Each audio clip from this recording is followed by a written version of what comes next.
My name is Gwendolyn Diop, and I met Kerri when I started with Interim about a year and a half ago.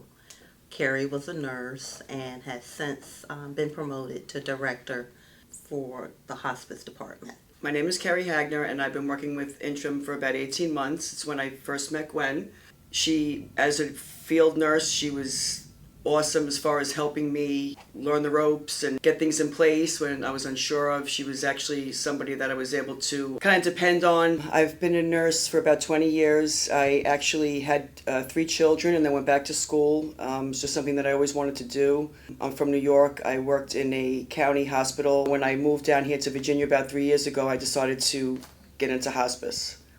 When I heard about the salute to caregivers, I immediately thought of Kerri.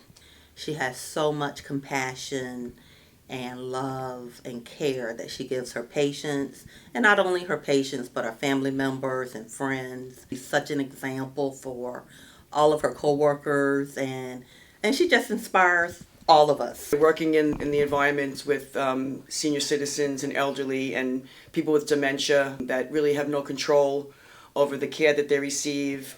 Sometimes there'll be family members that don't understand quite as well as they maybe should or could, and it's difficult to get through to them as far as what's really appropriate and what's really fair and compassionate towards this one particular individual.